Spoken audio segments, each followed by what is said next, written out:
New thought.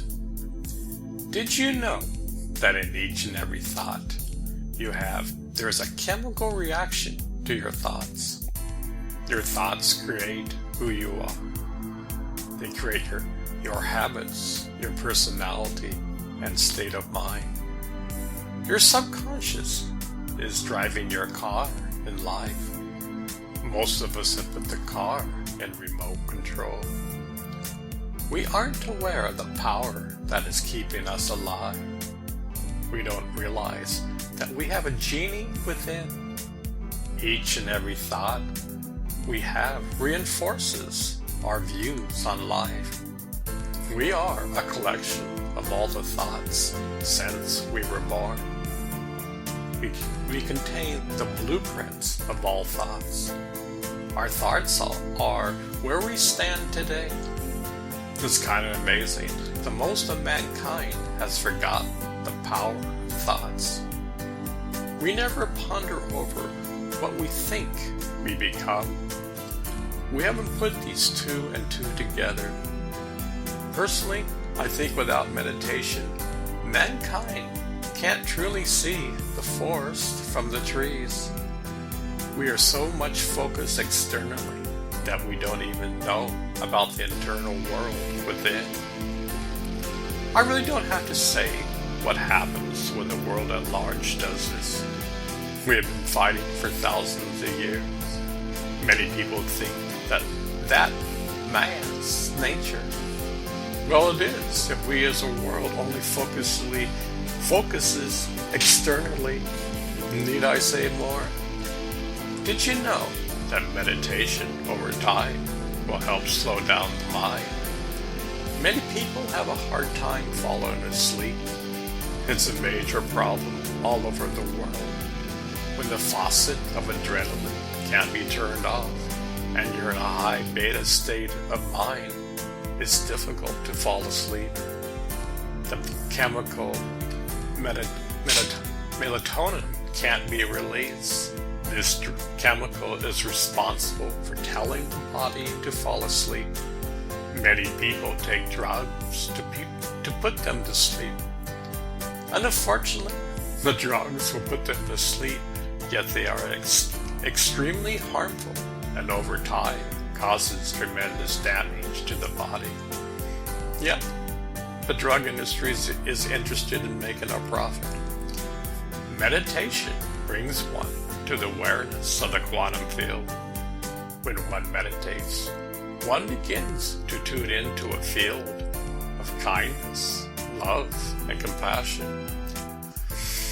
When one becomes kind, this person will have, over time, kind thoughts. Life is like a tuning fork. Whatever you think, you vibrate at that frequency.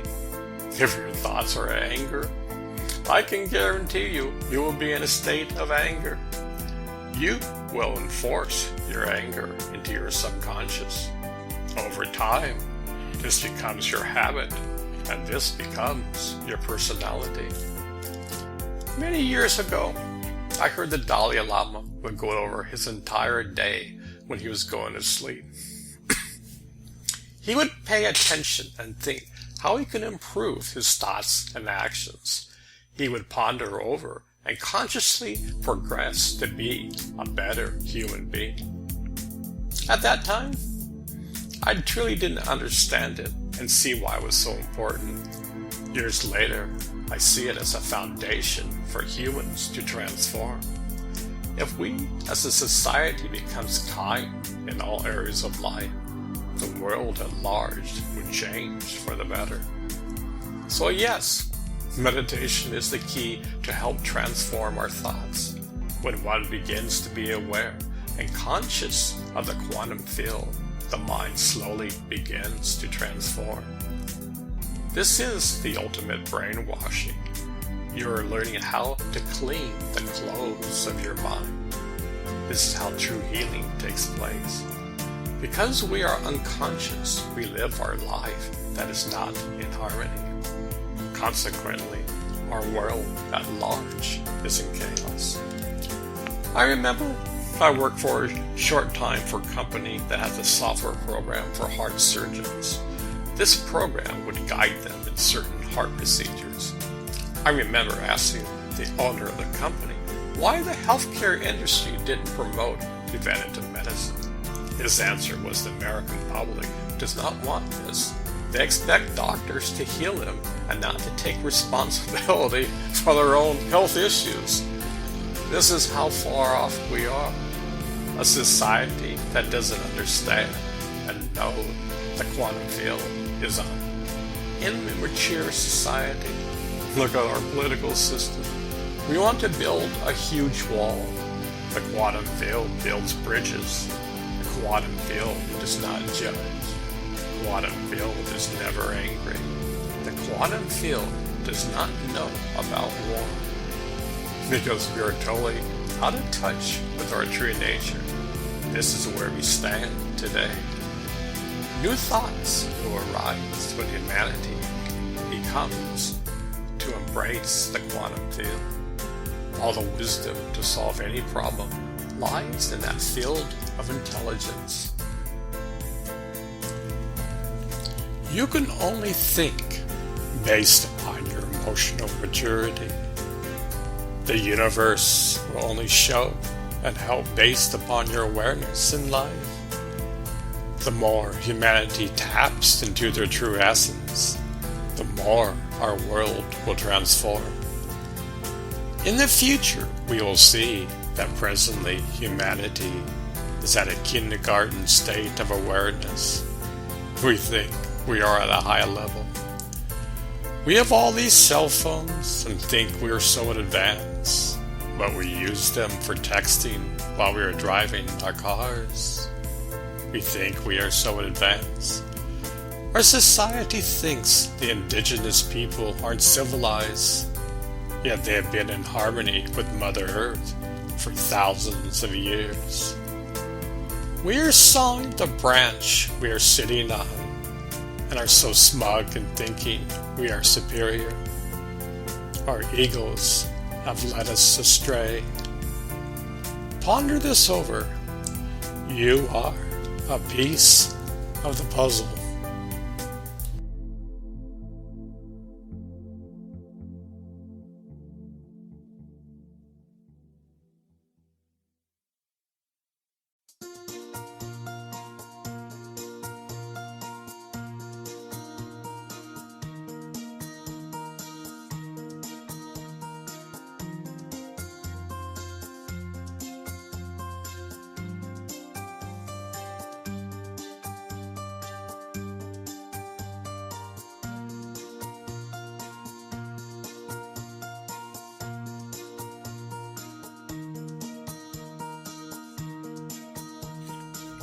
New concepts. I'm sorry to say, but many people are locked into their box. Many people can only think inside of their box. Take a look at American politics today. They are in shambles.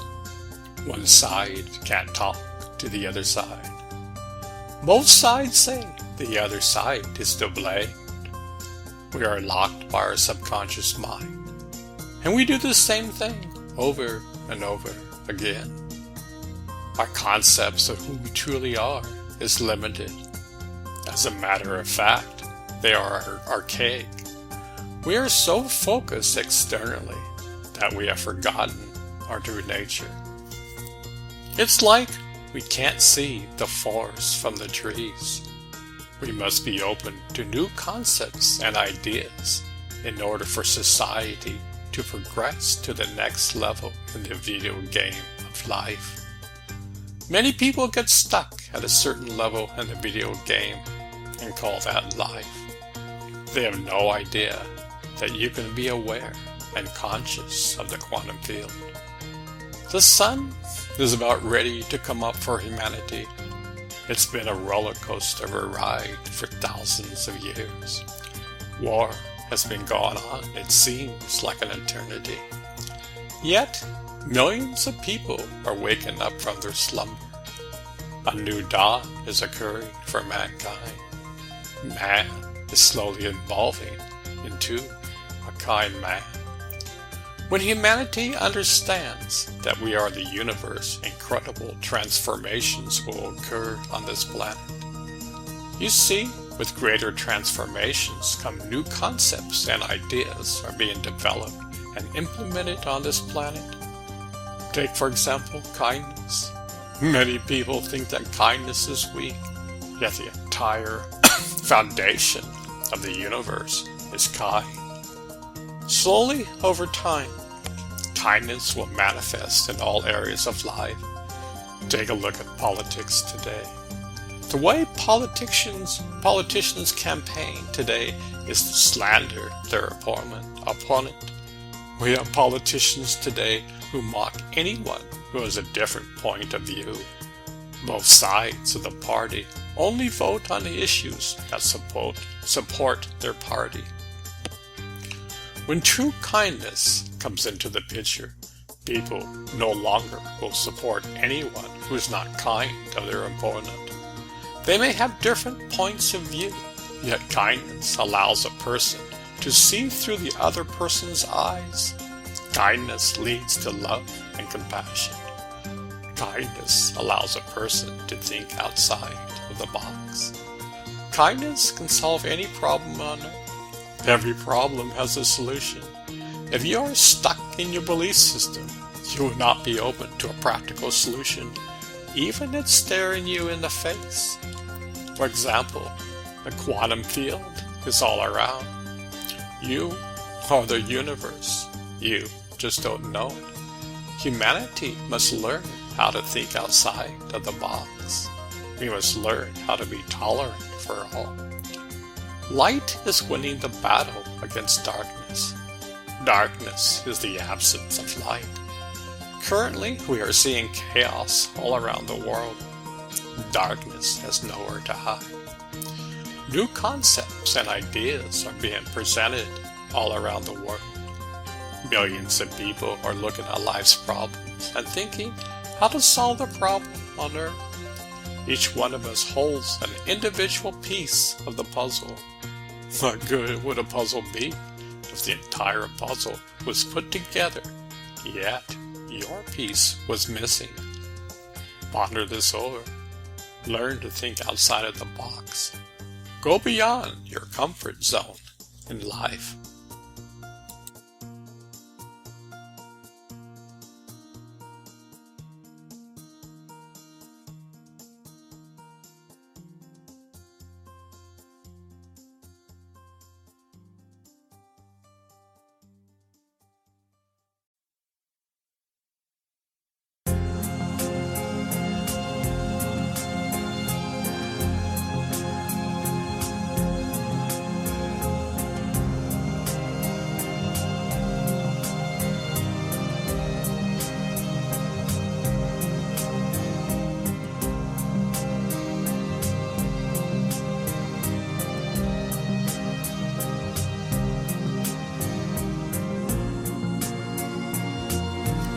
New wiring. Mankind is on an incredible journey. We are going from darkness to light. We are on the journey to discover our true nature. As I said, we are hardwired to find God. We have everything set in place. The car is there, sitting in our garage. God is sitting patiently in the passenger seat. All it takes for you to use your remote control and open the garage door within. You see, it's only by your will alone can you open the garage door. Nobody will open the door for you, including the one in your passenger seat. You see, the law for human being is free will. You must make the practical decision to use your will to open the door within. Well, what does this have to do with new wiring? Our subconsciousness is totally running the show. In fact, almost every action we take is automatic. We go to bed, our alarm clock goes off, We use the same hand, shut it off, and go back to bed for 5 minutes. The alarm goes off. We shut off the alarm. We stumble out of bed and go into the bathroom. We brush our teeth. We are trying to wake up. Off to the kitchen, we go to brew some coffee. It's time to head off to work, just in time for rush hour traffic. We make a few phone calls along the way. Some of us text when the cars are stopped. We make it to the office and do the same dull routines. I could go on and on. Our daily routines in life are hardwired. We party on the weekends to release stress and wake up in the morning with a hangover. Day by day, year by year, we continue this routine. Our subconsciousness picks this up and reinforces it in our everyday life. Our wiring is complete. This is our being and personality. You are a combination of all the thoughts you've ever had. Mankind is locked inside of his box. So what is this new wiring you're talking about? Imagine you are the universe.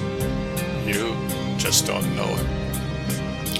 What if I told you that slowly you could rewire your circuits to understand and experience your true nature? What if your true nature is part of the quantum field? It is part of the universe and God. What if I told you you are magnificent? Meditation is a way to directly rewire your circuits within.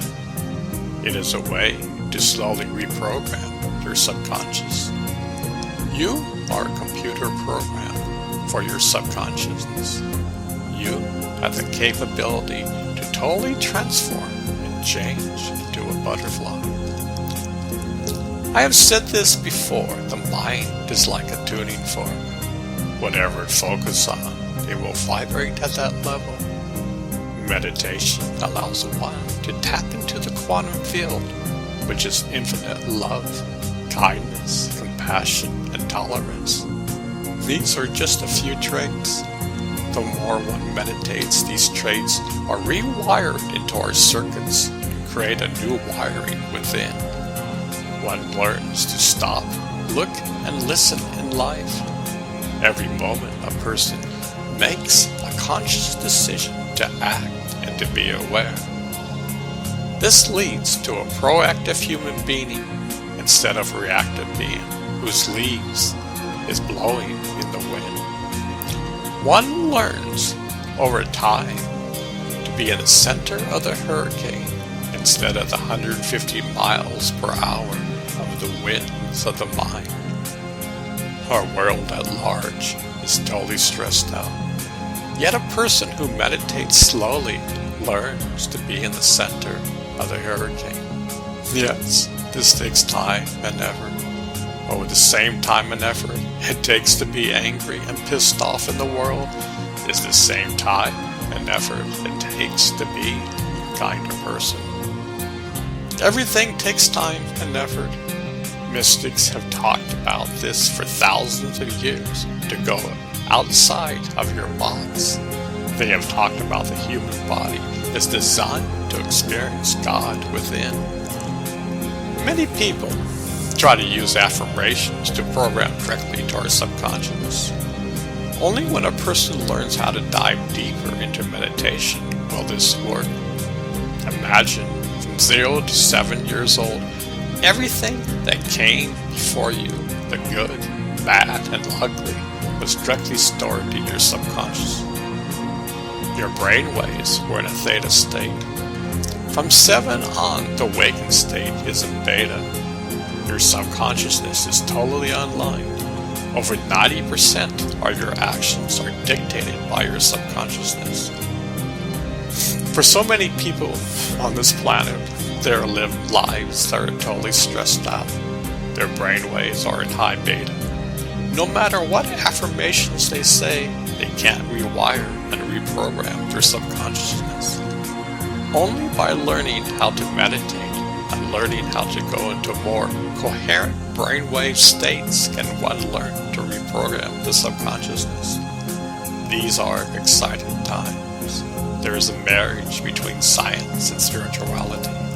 Science is giving the direct evidence to help mankind discover his true nature and discover the quantum field within. I don't know about you, but I'm blown away for the possibility for humanity to change. We are on the journey of going from darkness to light. New tools are coming our way. Just you wait and see. The more a human being embraces his true nature, one's imagination becomes larger. The universe starts to give you a different point of view on this journey of life. Ponder this over. Are really living in the matrix and don't realize that we have been asleep.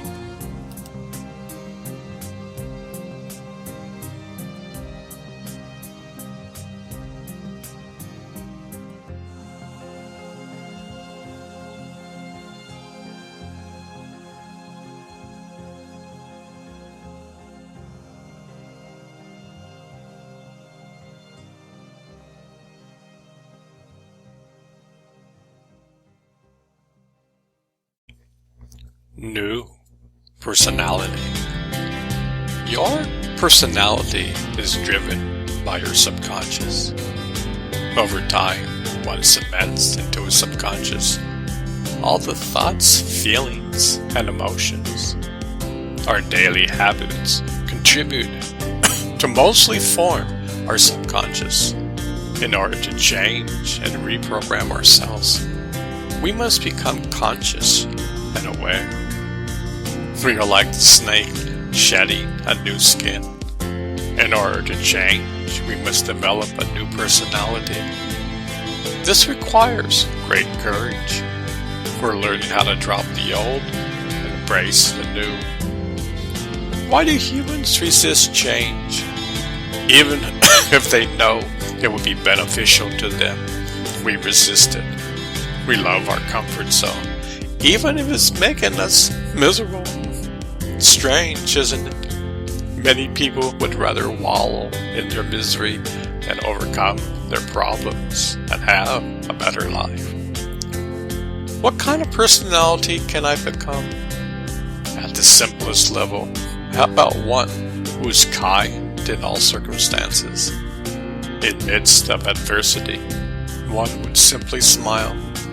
If another person would get angry at you, you would simply smile.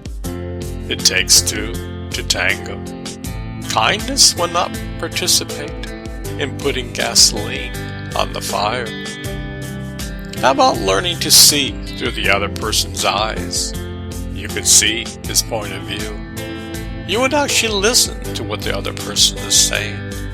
Most people don't. Most people are thinking what to say next without actually listening to the other person. How about loving life? You wake up in the morning and are so excited to be alive. What a glorious day it is. You get up and meditate. You get in tune with the quantum field.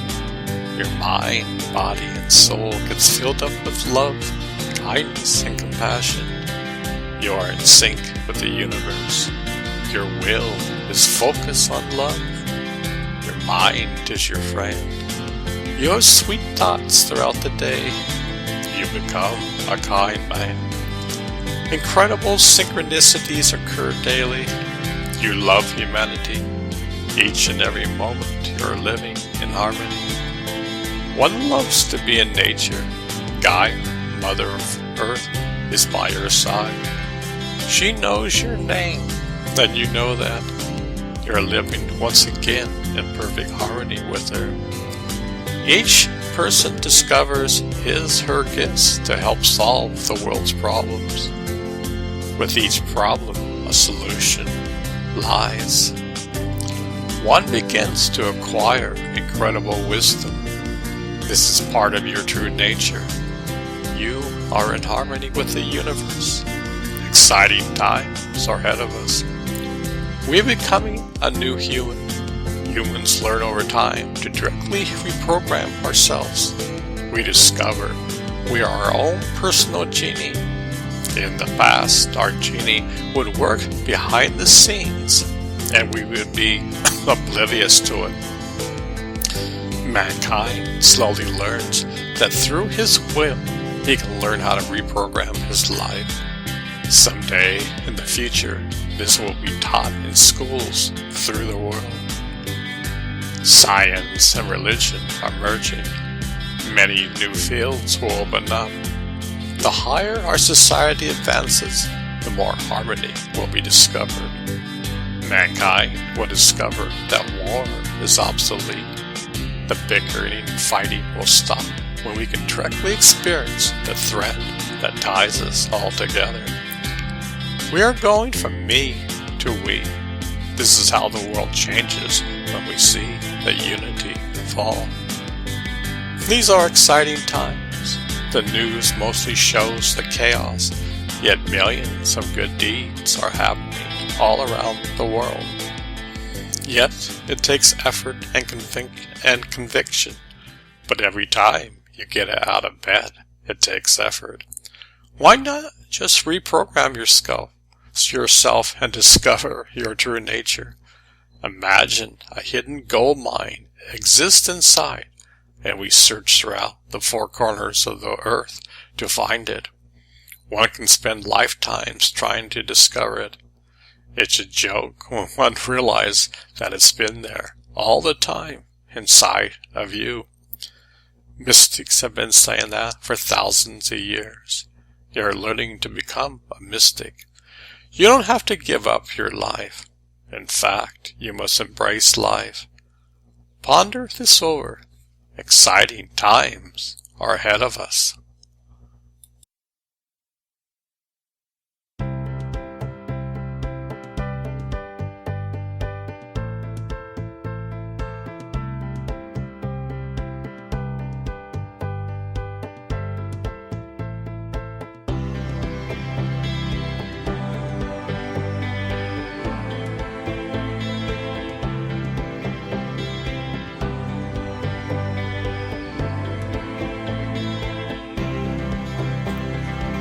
New human. When one starts to implement new higher emotions, new thoughts, new concepts, new wiring, and new personalities, then one becomes a new human. Christ is a perfect example of that. For thousands of years, man has been fighting and has been involved in wars. It's been quite barbaric. The world still fights wars all around the world. Many people say this is man's nature. In reality, it's not. We are going on a journey from darkness to light. For thousands of years, we have been covered by different shades of darkness and light. Anger and hatred has ruled the land. Man doesn't know how to be civil. So we go to war. War is obsolete. Yet in order for war to become totally obsolete, one must transcend our emotional state of mind. Anger and hatred towards one another must not occur. Mankind is presently becoming a butterfly. We were a worm, and now millions of people all around the world are turning into a butterfly. In a matter of time, you will become butterflies. Yes, this will take time, but a new human is emerging from the ashes. The greatest transformation is slowly occurring on this planet. Science and spirituality are merging together. You see, each individual is a piece of this grand puzzle. A new human is born when we embrace God moment by moment in our daily life. It's just not the words, but a state of being. The new human will learn how to be conscious of the quantum field 24 hours a day. This new mindset will radically change the world. It will affect every single aspect of life. We will see through different eyes. Mankind will become a kind man. We'll begin to see the thread of love that ties us all together. We will become one unified mind. Yes, you will still be an individual, yet your awareness will be in a state of oneness in life. You will see that humanity is an extension of yourself. Presently, we only see me.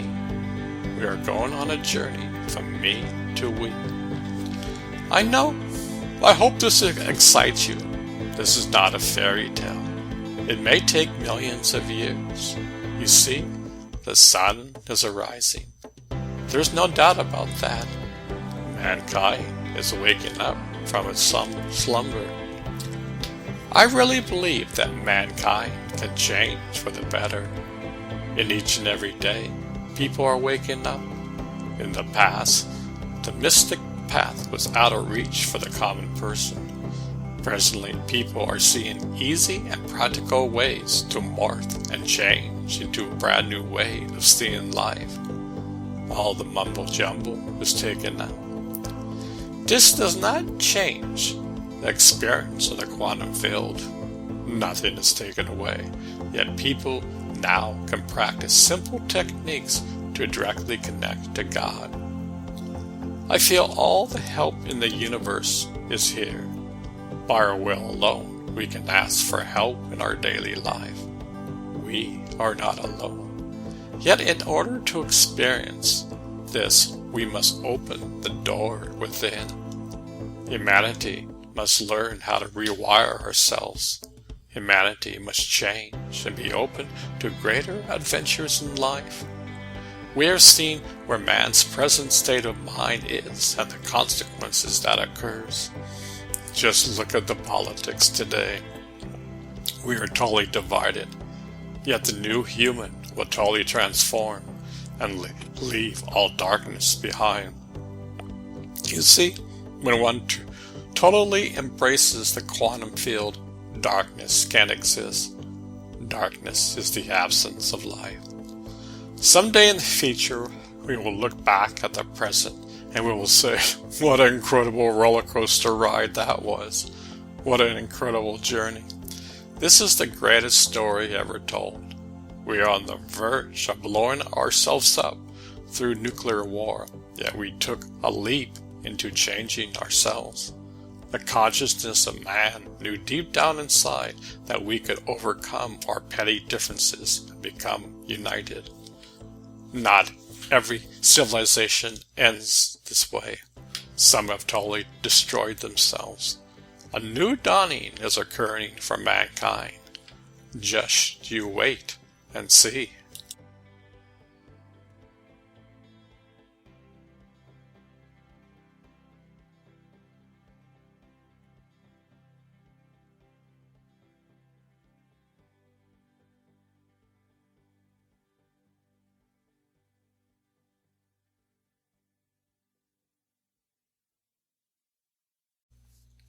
You are closer than you think.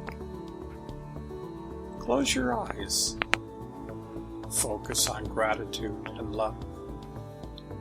When you feel a small sparkle of love inside of you, you are connected to the quantum field. Now, with your eyes closed, focus on kindness.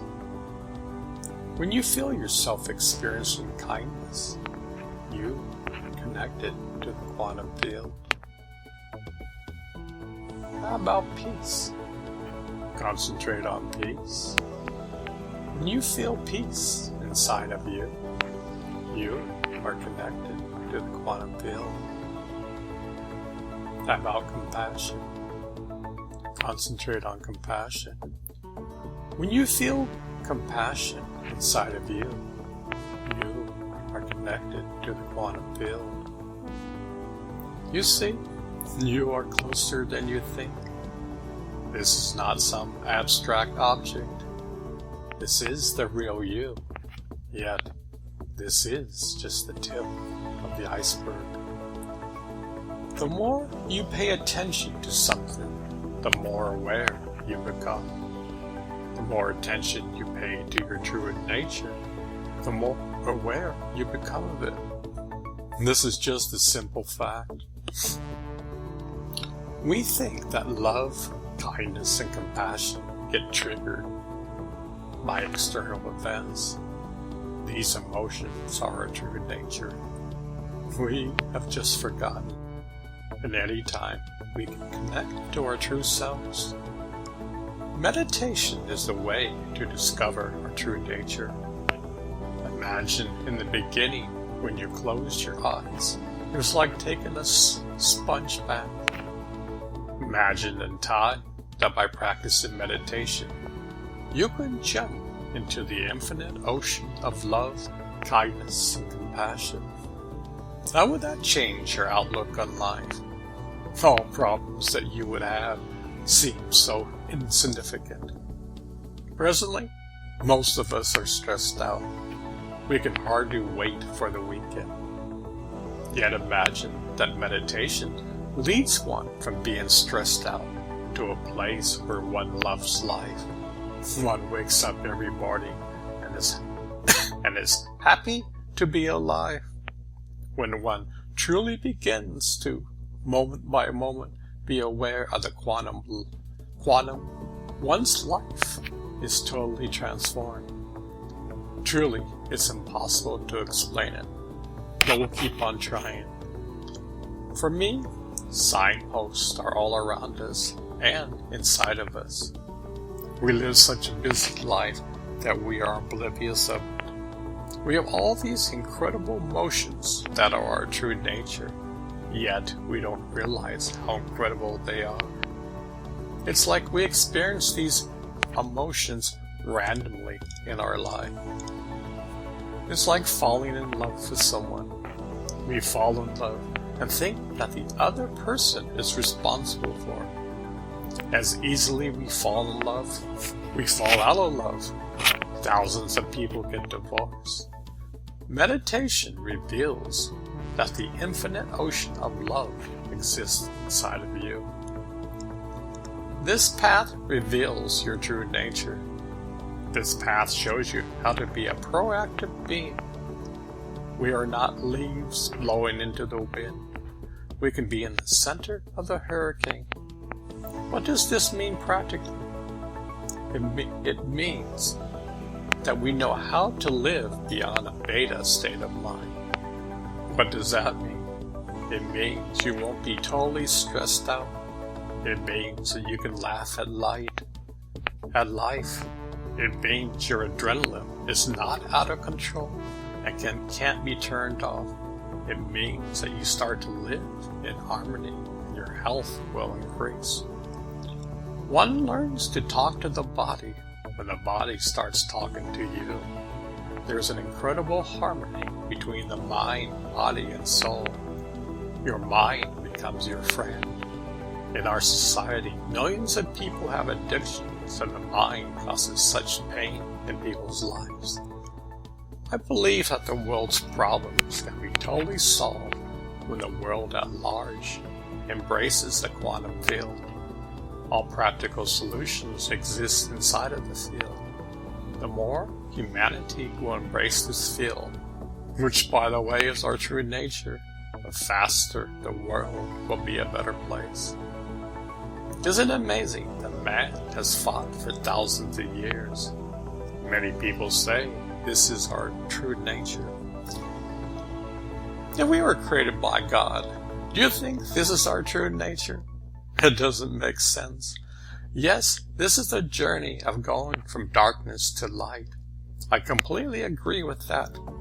I feel that the scientific and religious world is being merged. For the first time, common man is being shown practical tools to discover the jewel that exists inside. It doesn't matter if you believe in God or not. The essence is the same. So the next time you get totally stressed out, simply close your eyes, watch your breath, imagine peace of mind, hold on to that. This is your true nature. This is the first step of being conscious and aware of your true nature. In this manner, by experiencing even a little piece, thousands of incredible chemicals are being released in your body. Remember, each and every thought you have, either positive or destructive chemicals are being released into your body. You are your own master chemist. You are in total charge of where you're going in life. We were never taught this in school.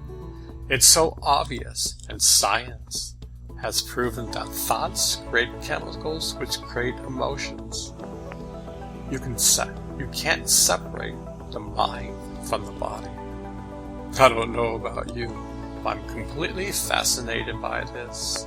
I've been meditating for around 48 years, and I'm still a youngster learning about the mysteries of life.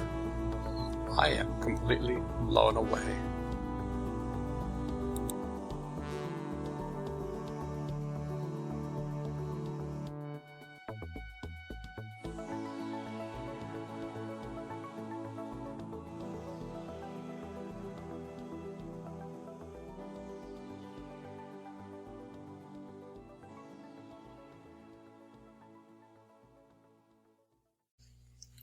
Where do these memories come from? When I was young, I was fascinated about the universe. Somehow, I knew I came from the stars. I knew that the universe existed inside of me. Well, I grew up in Newport Beach, California. It's not a place for realizing your true essence. Back then, yoga and meditation were considered to be quite radical. It was like you were a kami. My parents had this Buddha statue and a Kuan Yin statue that I was completely fascinated about. I can't quite put it into words. Somehow, these statues conveyed to me that life is so much grander than what we know. I knew that the universe existed inside of me, yet I didn't know how to tap into it. Somehow, I knew that I'd been meditating for thousands of years. Mind you, not in a human body, but united with the quantum field. This is mankind's natural state of existence. This is where we come from. And when we die, this is where we return. Somehow, I was aware of this.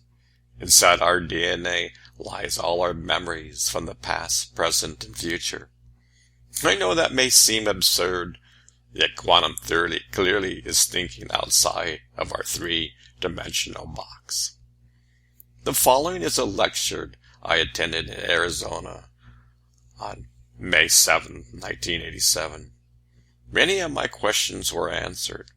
It may seem unconventional, which it is, yet the quantum field is totally unconventional. You have to learn to think and act outside of the box. One learns slowly how to rewire ourselves into a state of kindness, love, and compassion. One learns how to become conscious in each and every moment. This is our true nature.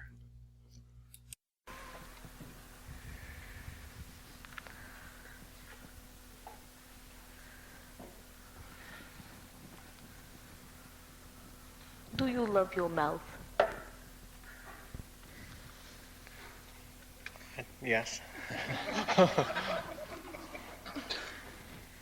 Do you know why you do? Because I love myself. But do you know why it is so familiar to you? No. Are you prepared for an evenness? Yes. It will cause controversy within you. Well, here goes. You have not been on this planet regardless of what limited entities have given unto you in your fantasy of it, and therefore they've responded for 34,000 years. That is a truth. And this mouth directly comes from there. The whole of your cellular memory, you have been unlimited God for 34,000 years. You are likened unto a woman on the day of Yester and unto Sophia entity. Counsel with her. Take your nutrition with her on this day.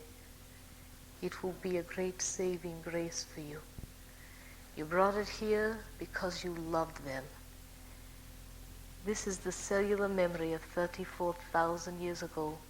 That is why the penis functions differently than others. That is why the heart is different, the breath, because it doesn't understand how the 20th century works at all. Great entity.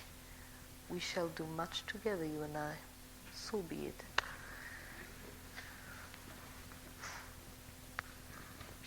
You counsel with this man. He is a great companion of yours.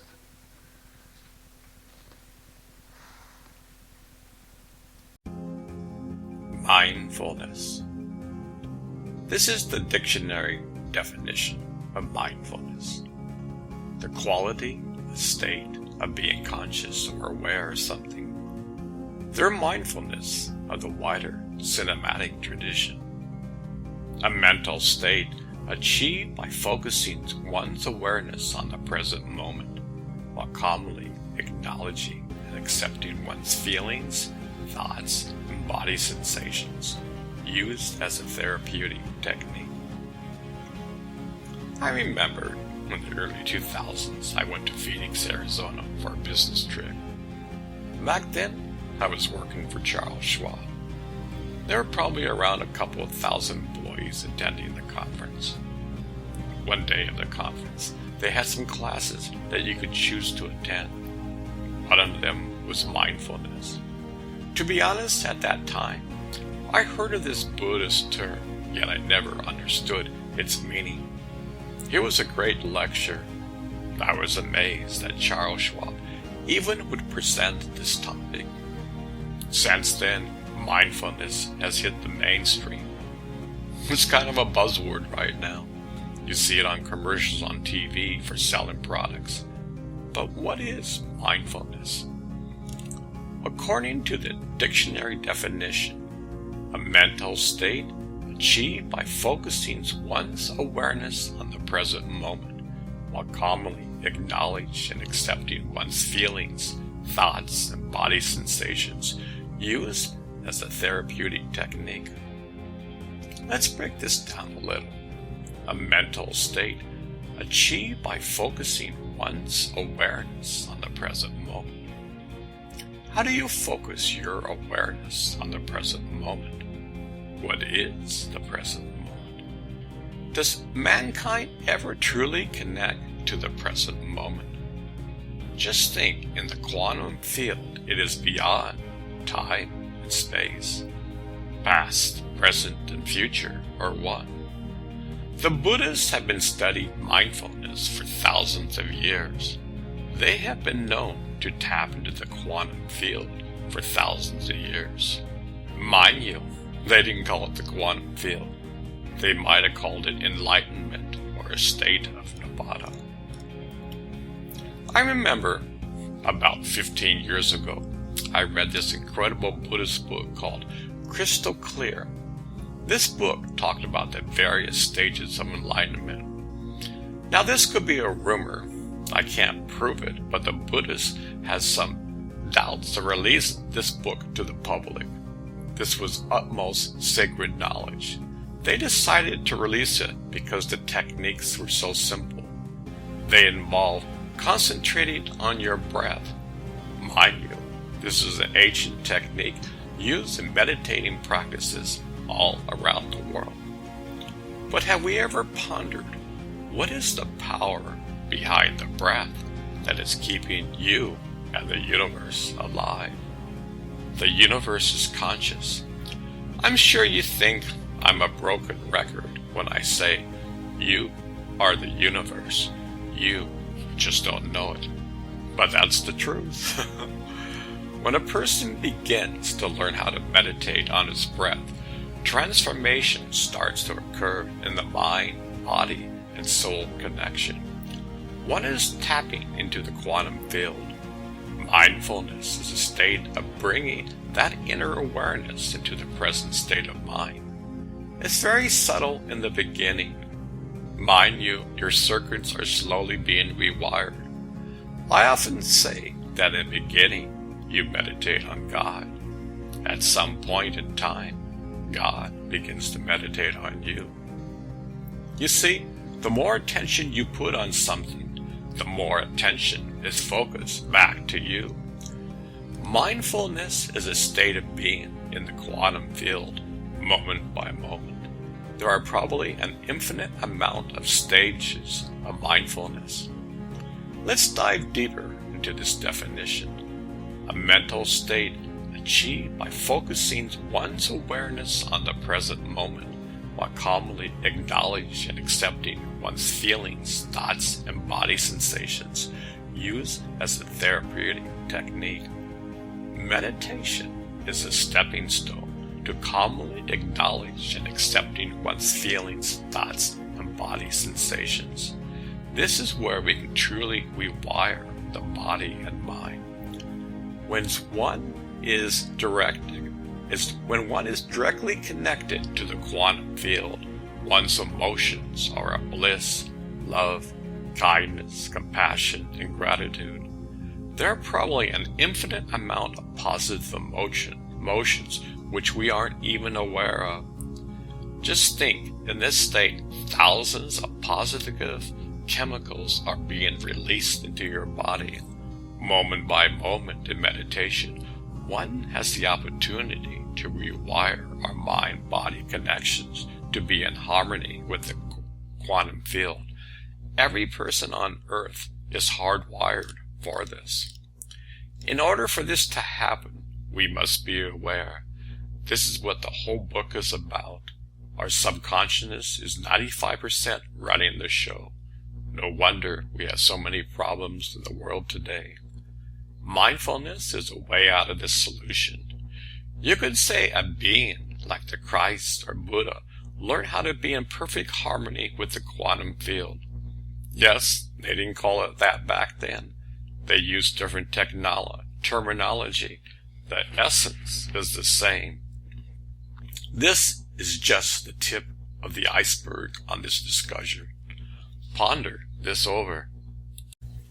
Asana. Postures. The meditation posture should be steady and comfortable.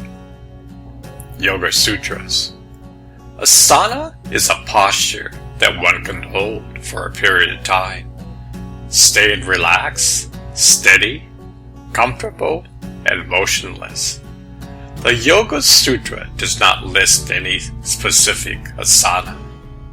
Ayana translates verse 147 of Yoga Sutra as asanas are preferred over time by relaxation of effort with a meditation on the infinite.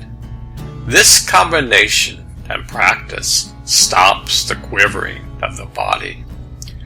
Any posture that causes pain or restlessness is not a yogic posture. Secondary text that discusses Patanjali's Sutra states that one requirement of correct posture for sitting meditation is to keep chest, neck, and head erect. Proper spinal posture. According to Patanjali in the second book of Yoga Sutras, yoga is helping us to do the following: restraining us from harmful behavior, developing beneficial behavior, developing physical posture, creating conscious breathing techniques, develop steady concentration. Top 10 benefits of Hatha Yoga: builds flexibility and mobility, builds strength and core stability, develops balance and proportion, helps to maintain healthy joints, stimulates the immune system, may reduce inflammation and inflammatory disease, improve sleep quality, helps develop discipline and self-control. Many people think that Hatha Yoga is the only thing to practice in the West. I've been on this path for over 49 years. I first learned yoga in high school. Back then, you were a commie if you thought outside of the box. Today, yoga is mainstream. There are many different forms of yoga. Unfortunately, many of them only focus on the physical. This is only a speck of dust compared to the vast universe of yoga. The majority of yoga classes today lack integrity. They only emphasize the physical postures. That is only one branch on the tree of life. The student never understands the complete picture.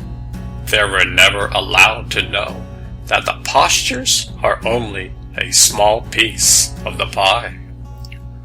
Most centers never discuss the moral principles of the yogic path. This path is overcoming all the obstacles that keep us from recognizing our true nature. The path of yoga, if used correctly, can help eliminate mental suffering at all levels. I was trained to be in a state of meditation when I practiced yoga. For 49 years, I've been trying to be consciously aware of the power behind my breath. The entire universe is keeping you alive. For me, practicing the posture is sacred and holy. Note, this is a mindset that should be developed over time. Never strain or push yourself deeper into a position. Listen to your body. Your body is intelligent. Never look at another person and judge them or judge yourself. Each one of us has our own different bodies. This is not a competition. Don't show off. You bring the world and the ego into your daily practice. Just let it go. When I do a posture, I close my eyes and focus on my breath. Just relax. Your body and mind will love it. It doesn't matter if you have mastered this posture or not. There are infinite levels of any posture. The goal is to harmonize the mind, body, and soul. Remember that yogis knew that a strong and flexible body helps one to meditate easier. When a body is stiff and sick, it's hard to concentrate. One begins to take responsibility for your mind, body, and soul. Your human body is the most precious temple on earth. When you have that understanding, you begin to treasure every moment on earth. Yoga is a way to harmonize yourself with the universe. At least that's what it's intended for. Today, we have a 3-legged stool with 2 legs chopped off. You can no longer sit on the chair. Maybe you should ask yourself the question, how far do I want to go with this practice? If it's only for your physical body, nothing more, then just carry on. Do your practice. The ancient yogis spent each and every moment trying to be in contact with the power of the breath. This is the ultimate goal. One who does this truly becomes a human being. Hu means divine. Man equals mind. A human being is a divine mind. Today, most of us are a man, which equals mind. Look at the condition of man today. Many people start learning to meditate and give up when they see how powerful the mind is. The Yoga Sutras give tricks to the trade.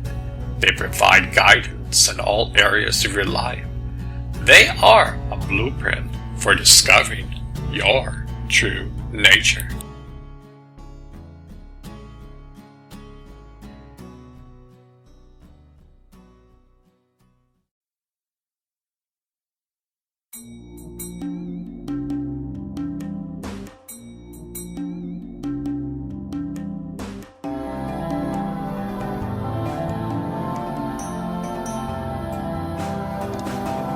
Where is the temple of God? Man searches near and far. We think the true temple exists outside of ourselves. Billions of dollars have been spent over time building external places of worship. Yes, they are great ways for communities to come together.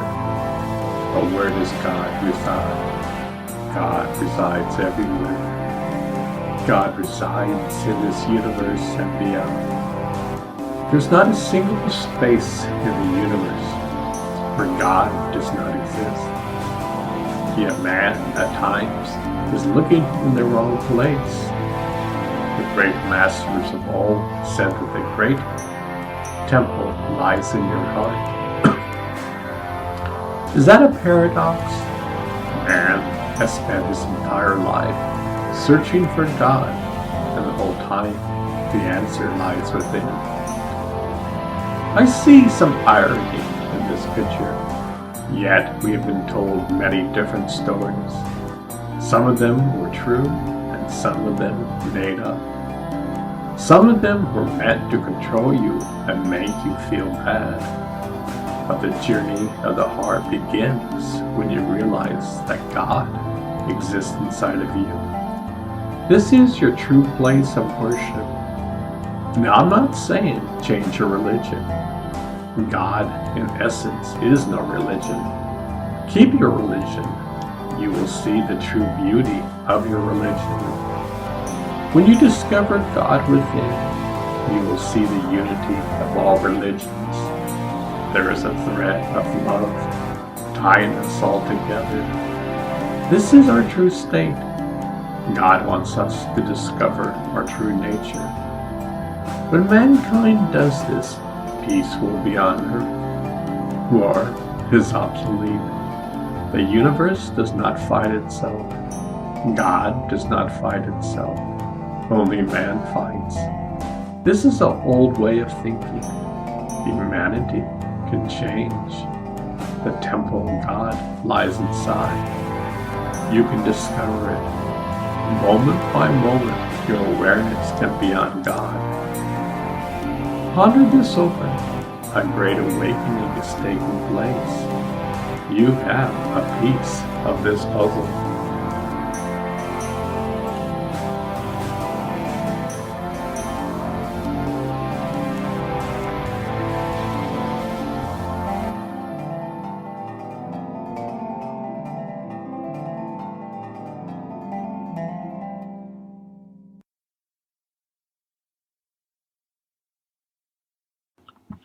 For over 5,000 years, the Indians have discovered flower petal-shaped vortexes of energy lying across 7 different areas on our spinal column.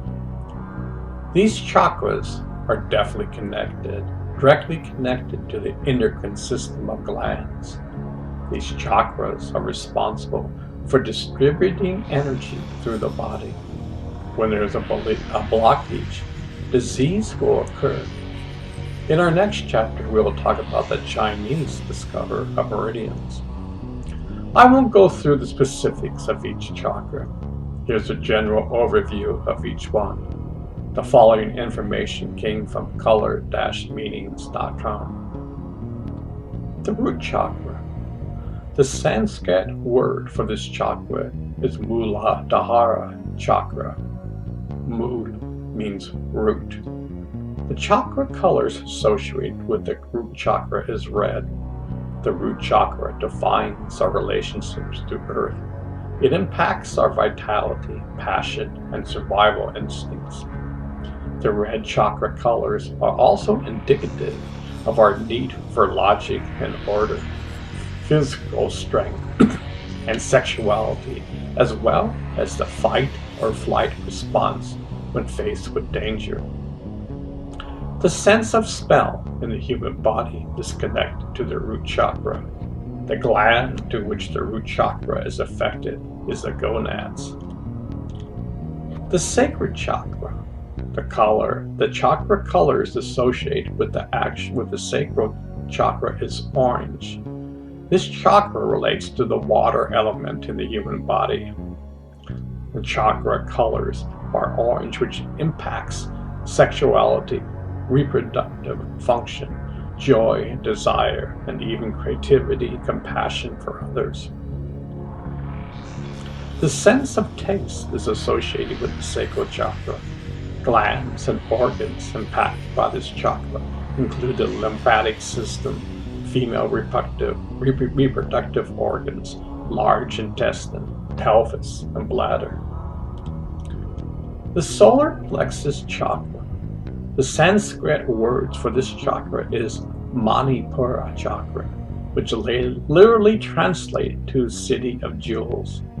Thus, the solar plexus chakra is the personal power chakra that is responsible for one's personal and professional success. The chakra colors, yellow, of this energy vortexes are associated with fire, energy, change, etc. This element of fire, when balanced and harmonious, allows one to feel more confident, cheerful, and energetic, along with the right amount of respect for self and others. Our sense of sight is associated with the solar plexus chakra. The glands or organs associated with the solar plexus chakra are the adrenal glands.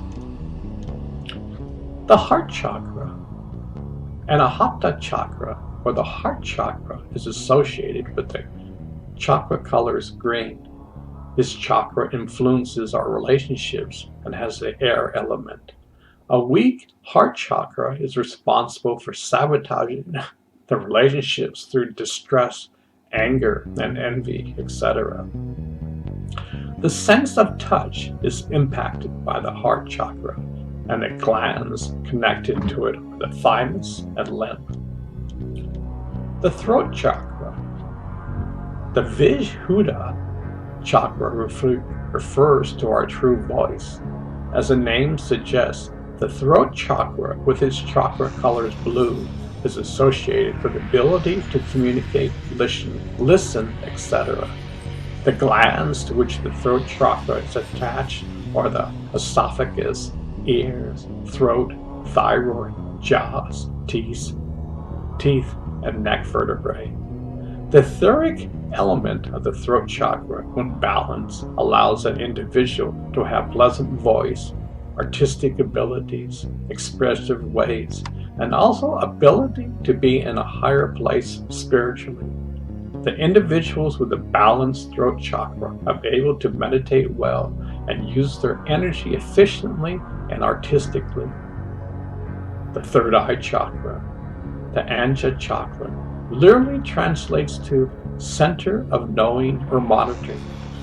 This chakra is associated with the chakra colors indigo and is connected to the pineal or pituitary gland. Those with a well-balanced brow chakra can have telepathic abilities, charismatic personality, and they often do not have any fear of death. The element of electricity or telepathy, along with the chakra colors of indigo, are associated with our sense of thought. The crown chakra. This chakra is known as Sahasrara chakra in Sanskrit and is associated with the chakra colors of violet or purple. The crown chakra is associated with the pituitary gland, nervous system, and the brain and head region with its elements of light. In its balanced state, this chakra can render individuals the ability to perform miracles, transcend the laws of nature, and have a heightened awareness of death and immortality. Now, according to the great masters and mystics, the journey begins at the base of the spine. There lies the Ida and the Pingala nerve. Imagine a column called the Sashima, which is not physical, which goes from the bottom of the spine. Here's a definition of the Sashima from Wikipedia. Sashima, very gracious, kind, runs along the spinal cord in the center through the 7 chakras. Under the correct conditions, the energy of Kundalini is said to uncoil and enter Sashima through the Brahma Dwara or Gate of Brahma at the base of the spine. The Shiva Chamanta Treaty on Yoga states, for example, that out of 350,000 nadis, 14 are particularly important, and among them, the 3 just mentioned are the 3 most vital. It seems to me that God hardwired each individual human being, to help discover his true nature. The journey begins at the base of the Root Chakra. Here, the consciousness of me, and me reside. The human being is existing in a state of survival mode. The goal in life is to master each chakra and ultimately arrive at the crown chakra and enter its doors. At this state, one will realize that I am the universe. We are all one. This is our true state of existence. We are all one huge, gigantic family. Each one is responsible for discovering our true nature. The world would be in a better place if we all did this. Ponder this over. So you think that you are hardwired to find God? Maybe in time. Maybe it's time to use your inner key to start the engine. Let's continue how a human being is hardwired to find God. Many scientists think that a part of our DNA is multidimensional and quantum. We contain the blueprint of God inside of us. From this blueprint, a human being is created. We are created in the image of God. When I was young, I loved to study the great wisdom from India. I still do. The Indians have a theory that everything we do and say is recorded into an energy frequency. This energy frequency can be read in some part of time in the future. There are people who will fine-tune themselves to be able to read the Akashic records from another person. Now recently, many people think that in our DNA, we have a multi-dimensional DNA which contains the blueprint of God. Now imagine in this blueprint contains the entire essence of the universe and the essence of your soul's journey in the universe. You are eternal. You can never die. Your body will. Many people are discovering this concept and learning how to mine the Akashic record for themselves. Can you imagine how incredible that would be? It means that you could stop any diseases coming your way. You would be in tune with God and listen to the wisdom that lies within. You could bring back all the positive attributes you have learned on your magnificent journeys in life. A person could tap into the future and bring back wisdom such as inventions that would help our fellow man. From that state, it would be easy to go from me to we. If we could consciously tap into the oneness and blueprint of the universe. As you can see, the car is sitting in the garage gathering dust. The car is meant to be driven on the freeway of life. Moment by moment, we can drive our car and gather a greater understanding of why we are alive. We spend most of our lives in a survival mode. We spend most of our times living by our habits and subconscious. Imagine we're literally hardwired to discover our true essence. Yet, so many humans are oblivious to this fact. You see, we have free will and free choice.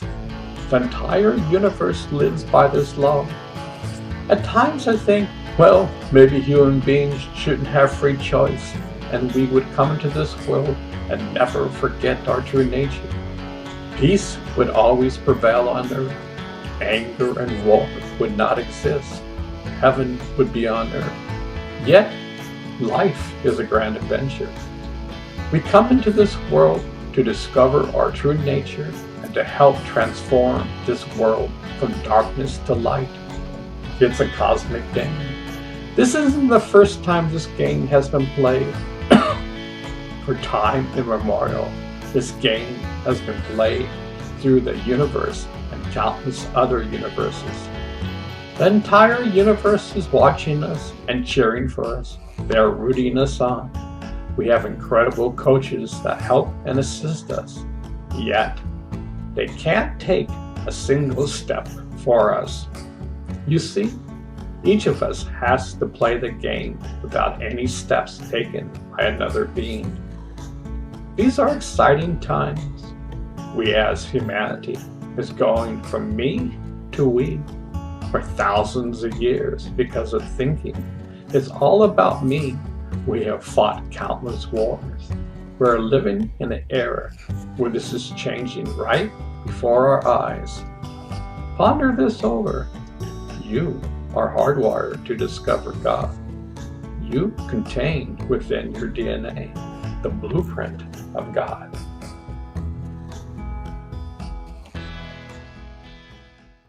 We are all custom designed by God.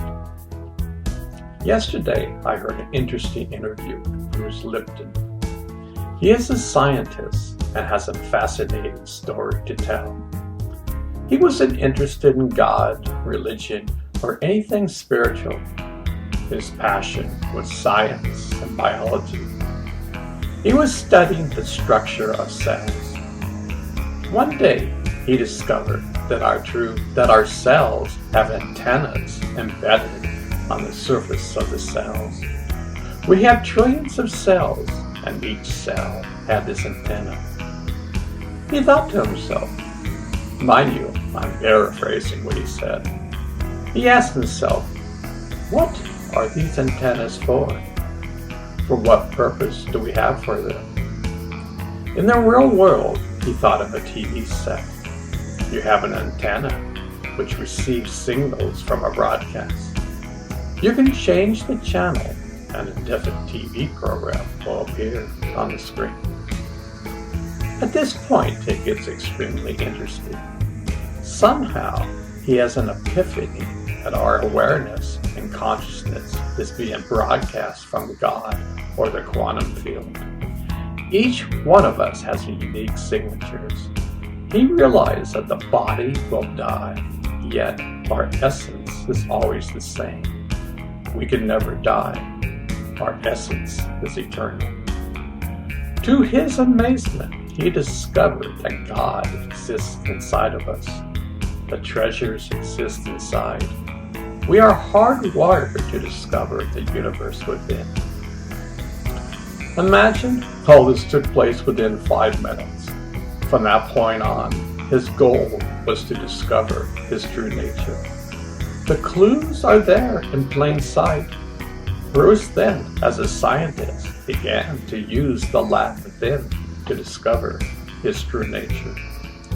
In the interview, Bruce said that some Jesuits said that, give me a child for 7 years, and I will tell you how the child will grow up. The first 7 years, a child will pick up the good, bad, and ugly. A child's brain is theta, which everything external gets sucked in from 0 to 7 years old. This goes directly into our subconscious. Now, imagine that we live our lives 98% of the time from our subconscious. Our subconscious drives our life. This means that our lives are being driven from our early childhood. While pursuing ourselves and discovering our true nature, we live most of our lives driven by our subconscious. We react like leaves blowing in the wind. Our body is so entwined with our subconscious that we react automatically without being aware. Imagine our subconscious is like a hard drive. It has tons of data stored from the ages of 0 to 7.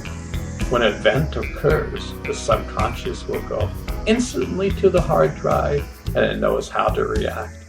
Notice we are oblivious to what's going on. This is mankind to a T. We have been fighting for so long. The world is on fire. People flame each other on Facebook. We have a president who tweets whatever comes to his mind. Humanity is on the verge of a major breakthrough. The signs that we were built to discover are all around us. We have all the instruments inside of us to discover our true nature. We are about to go from me to we, which is the title of this book. Imagine every single person on earth is hardwired to discover we all came from the same place. We are all family, regardless of race, color, or creed. Our true nature is kindness. Our true nature is love and compassion. We are all a spark of the divine. We are the universe. We just don't know it. These are exciting times. You hold a piece of the puzzle of life inside of you. You can change and discover your true nature. Millions of people are waking up. Recently, science and religion are really talking about the same thing. Discoveries that Bruce saw are major scientific breakthroughs for all of us. Bruce saw in a flash of light that we are being broadcasted from the quantum field. We have our name that God knows and the universe knows. Every human life is special. With our free choice and free will, we can, moment by moment, be on a conscious journey to discover our true essence. Ponder this over.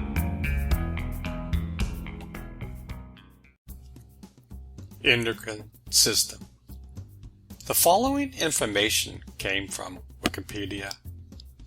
The endocrine system is a chemical messenger system comprising feedback loops of hormones released by internal glands of our organism directly into the circulatory system, regulating distant target organs.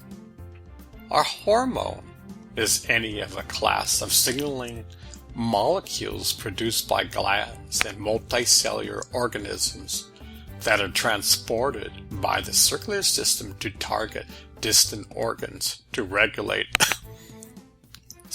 physiology and behavior.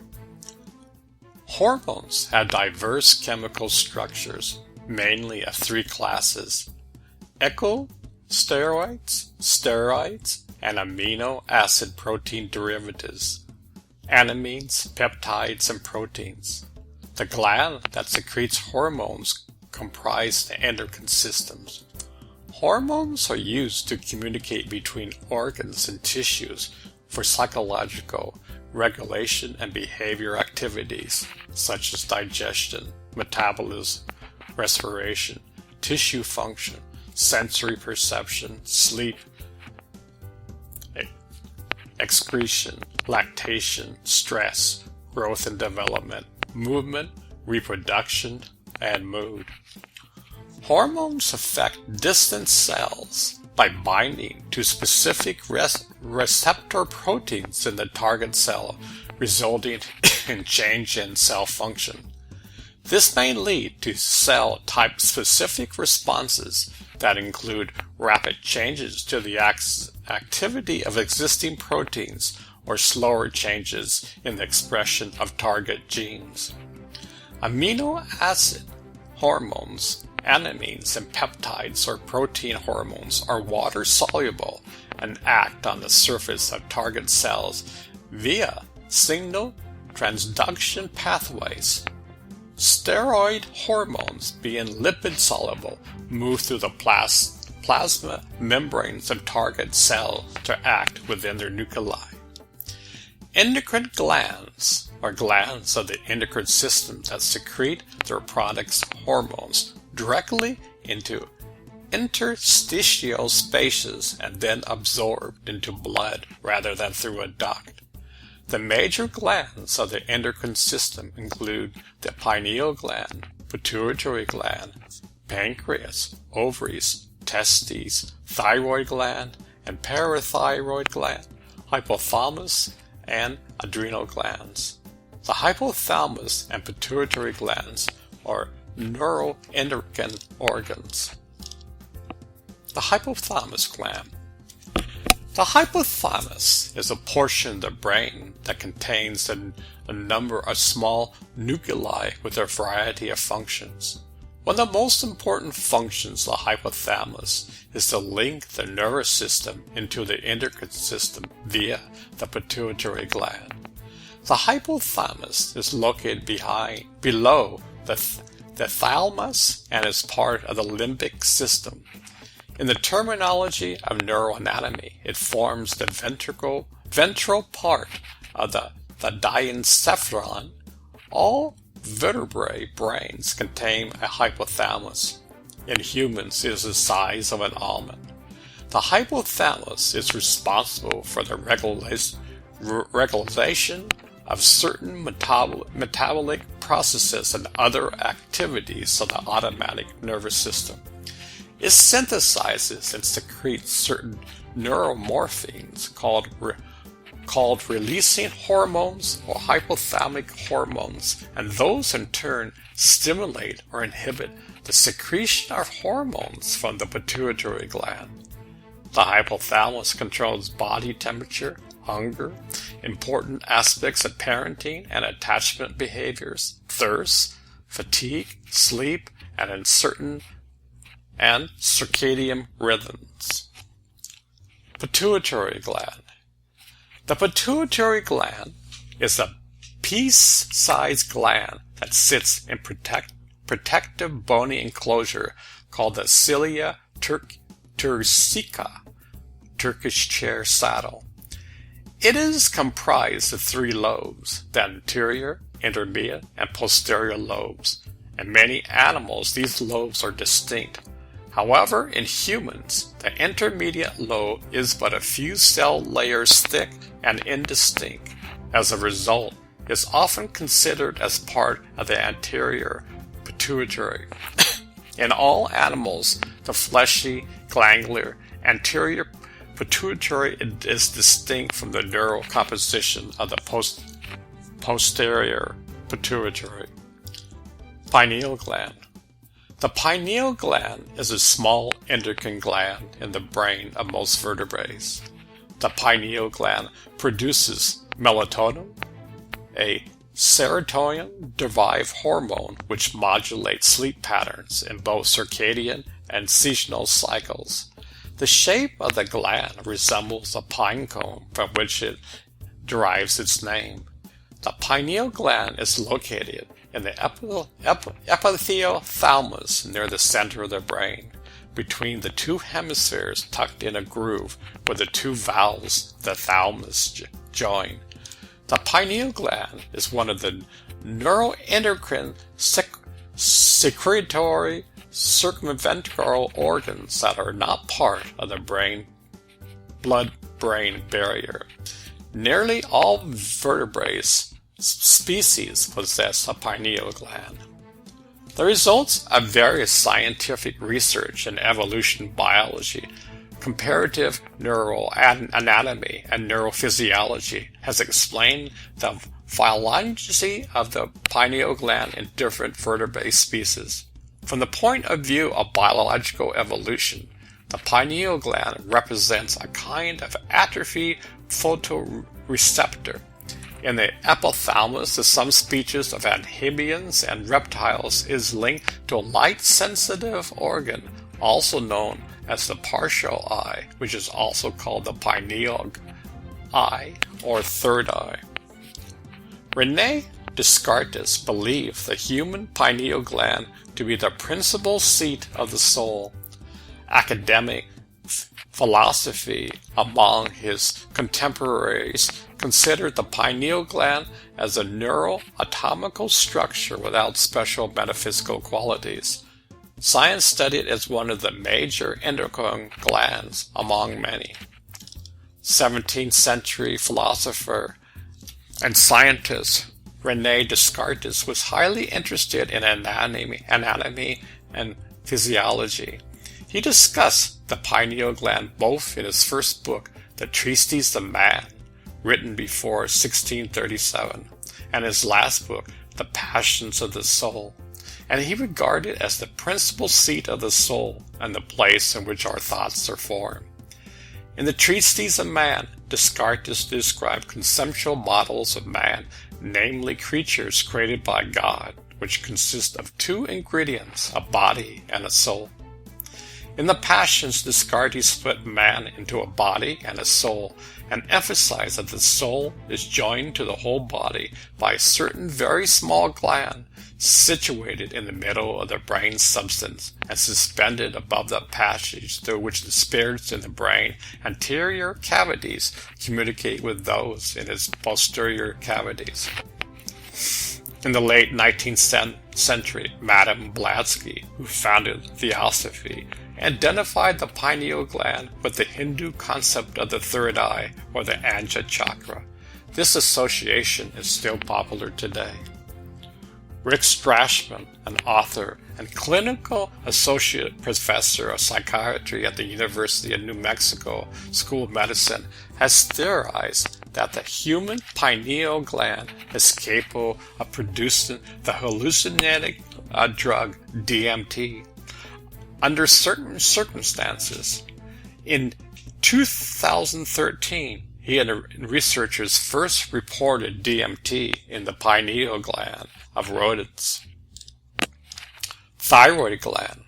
The thyroid gland, or simply the thyroid, is an endocrine gland in the neck consisting of two lobes connected by an isthmus. It is found at the front of the neck, below the Adam's apple. The thyroid gland secretes three hormones, namely the two thyroid hormones, thyroxine and tridothyronine, and calcitonin. The thyroid hormone primarily influences the metabolic rate and protein synthesis, but they also have many other effects, including effects on development. Calcitonin plays a role in calcium homeostasis. The adrenal glands, also known as supraadrenal glands, are endocrine glands that produce a variety of hormones, including adrenaline and the steroids aldosterone and cortisol. They are found above the kidneys. Each gland has an outer cortex which produces steroid hormones and an inner medulla. Pancreas. The pancreas is an organ of the digestive system and endocrine system of vertebrates. In humans, it is located in the abdomen behind the stomach. The pancreas is a gland having both an endocrine and a digestive excorian function. As an endocrine gland, it functions mostly to regulate blood sugar levels, secreting the hormones insulin, glucagon, somatostatin, and pancreatic polypeptides. As a part of the digestive system, it secretes pancreatic juice into the duodenum through the pancreatic duct. This juice contains bicarbonate, which neutralizes acid entering the duodenum from the stomach, and digestive enzymes, which breaks down carbohydrates, proteins, and fats and entering the duodenum from the stomach. Ovaries.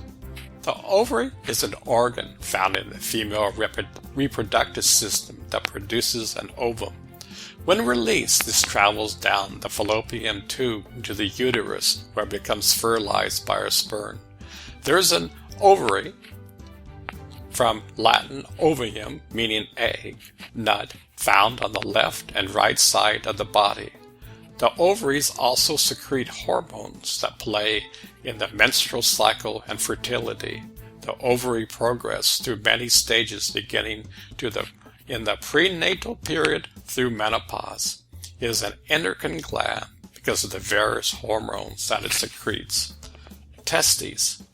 Testes are Testicle or testis is the male reproductive gland or gonad in all animals, including humans. It is homologous to the female ovary.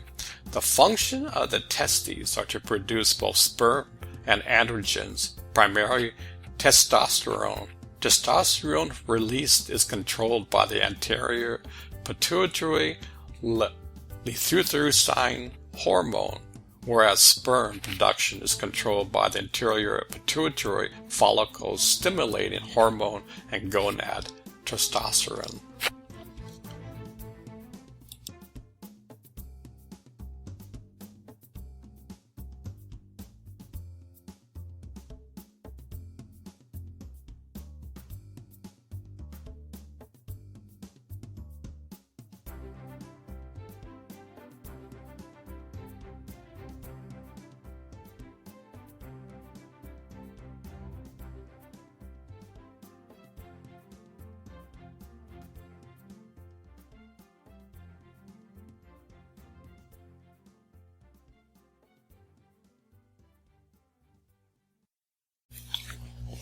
Pranayama.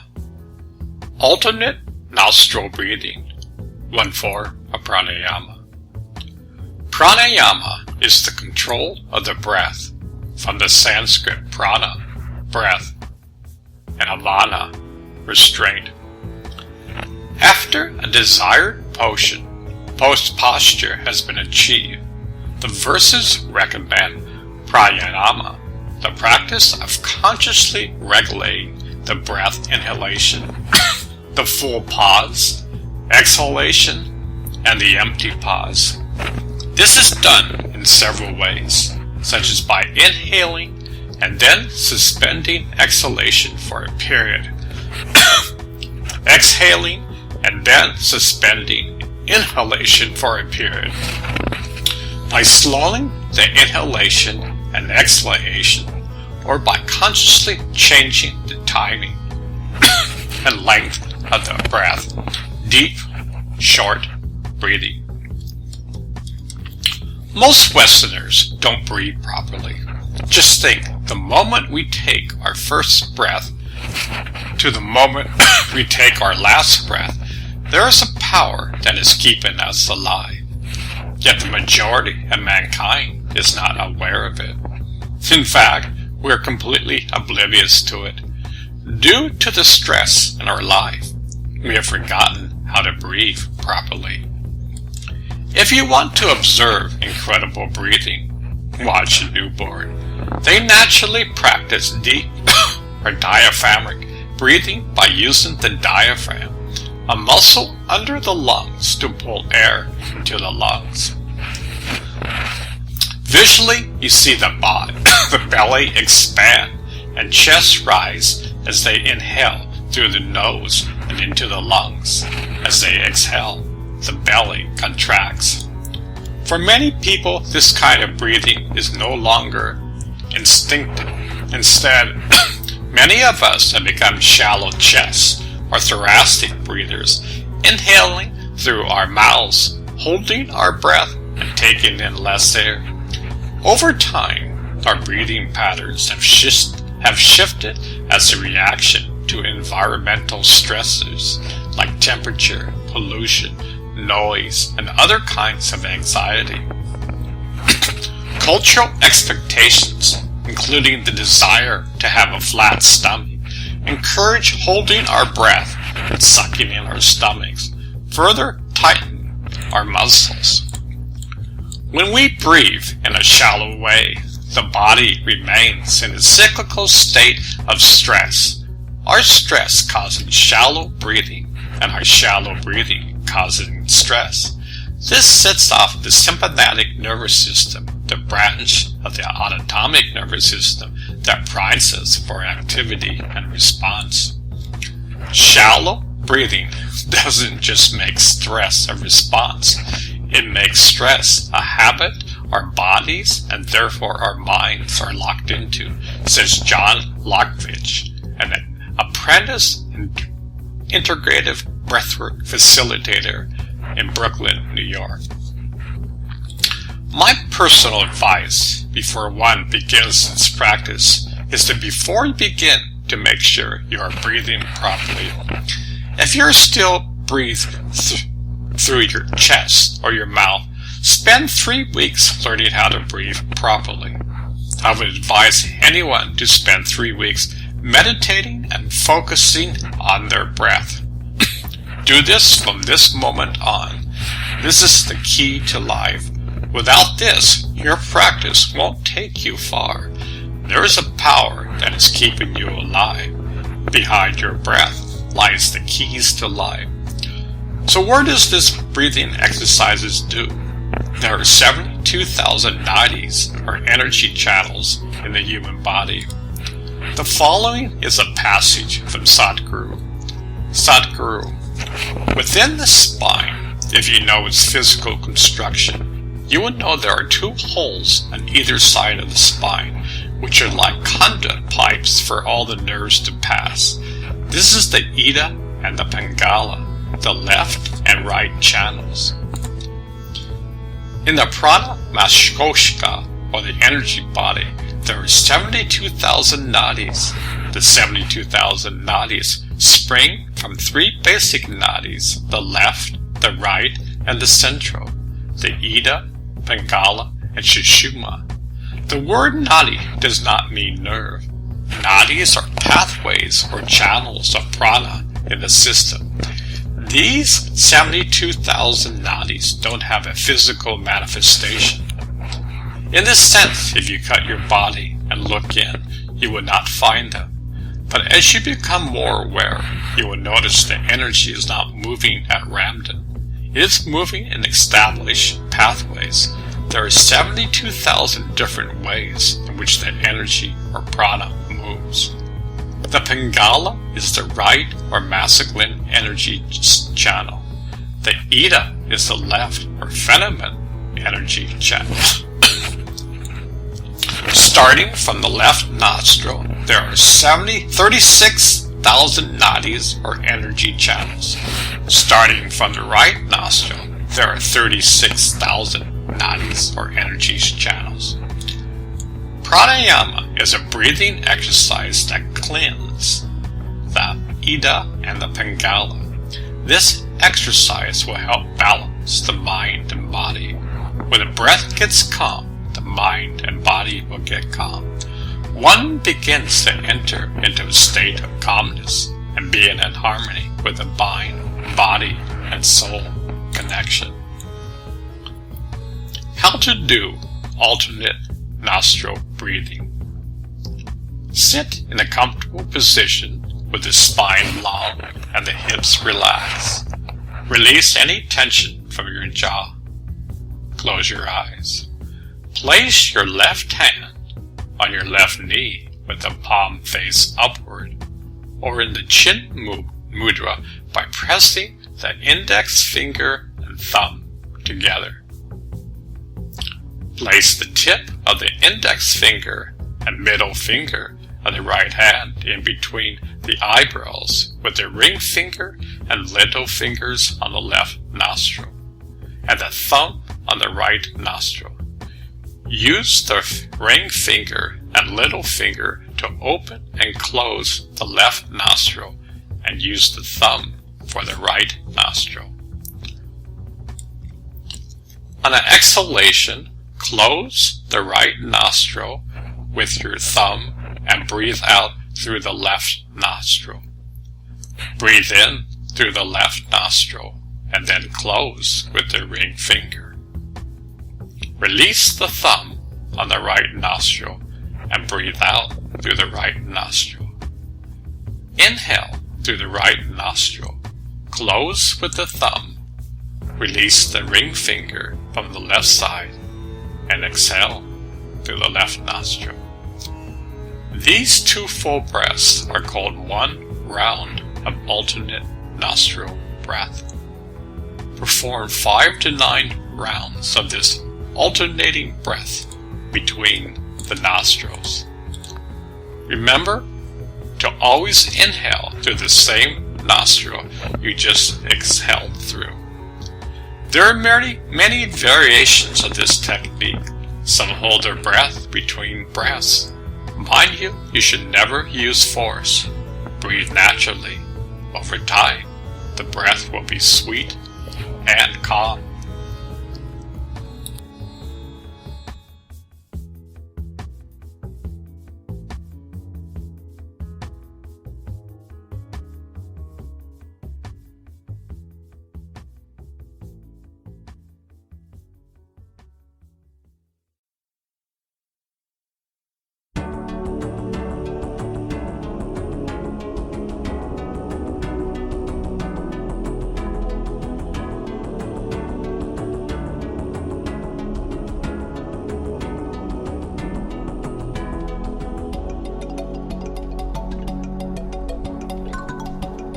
Breath.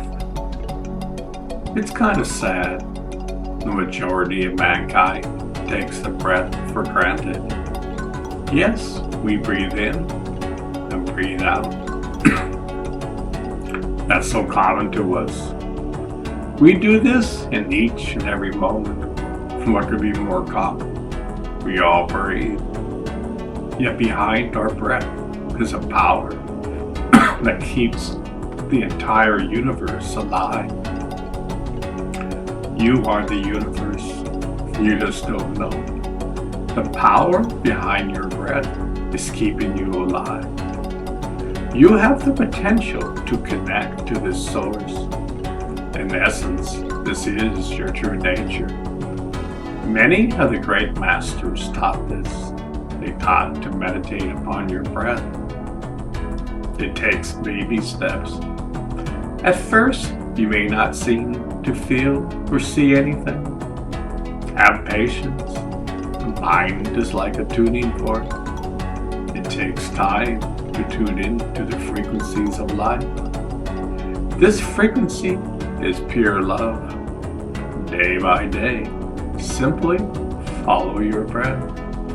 Year by year, simply follow your breath. Decade by decade, simply follow your breath. Your breath will set you free. Your breath will reveal your true nature while you are alive. I know it sounds so simple. It is. Yet we make life so complicated. The truth can be there all the time.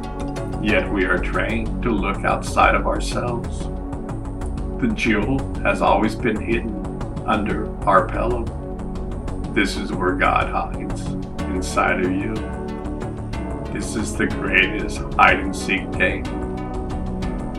Honor the soul. You can solve this puzzle.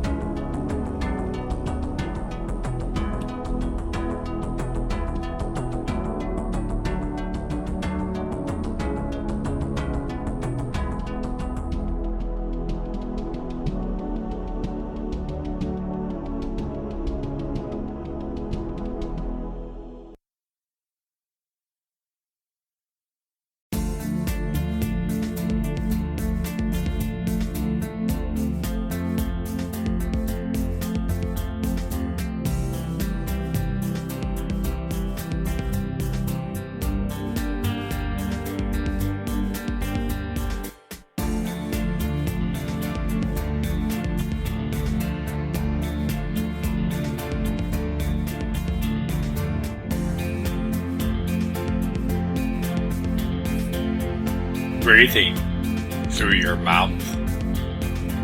I was in India many moons ago, over 47 years.